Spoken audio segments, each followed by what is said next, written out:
Hey everybody, it's Jim with Off-Road Ruse, and in this video we're going to be making a set of rock sliders for my 2015 Outback. It's a modification I've been looking forward to do for a while and had some spare time. So check it out and hopefully you enjoy the video.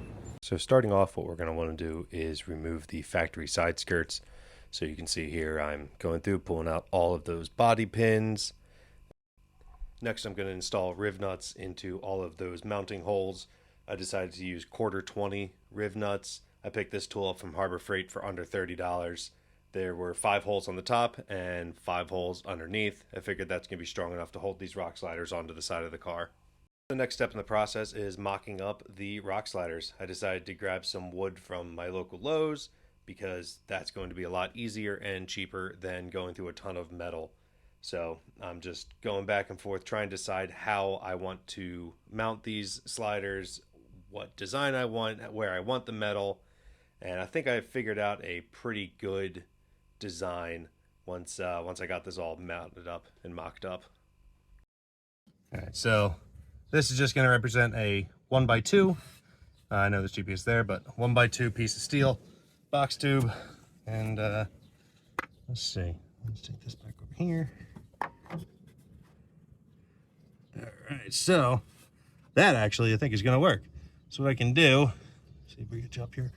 All right, I'll have the 1x2 steel up against that pinch weld right there, and then have the 2 round bars over here, and I think that should be nice and secure.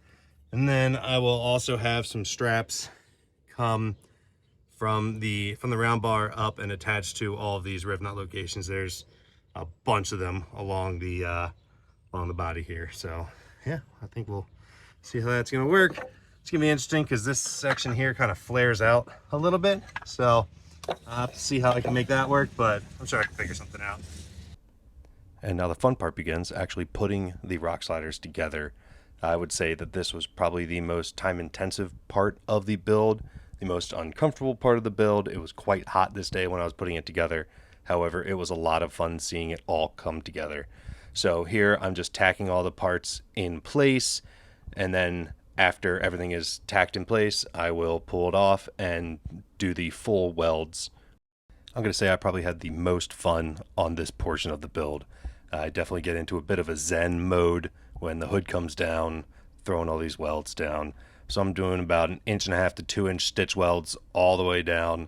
Really want to make sure that this is going to hold up to any kind of bashing that I will do to it. Here you can see I'm knocking off all of the flux and all the impurities and spatter that is left on the rock sliders before I do the coating. I decided to use a spray-on bed liner. I was looking at powder coating, but that was going to be a bit too expensive for right now. Once I'd given the bed liner plenty of time to cure, it was finally time to mount the rock sliders. Everything had kind of flexed just a little bit, so I did have to do a little bit of modification to the mounting holes. However, it went up pretty easily. It was another hot day, so I was definitely sweating a lot, but I'm very happy with how it turned out and how everything looked. And here we go, the final look, final fitment. Everything is nice and clean, tucked up. Real happy with how this turned out. Thanks for watching, everybody. Stay tuned for more DIY modifications.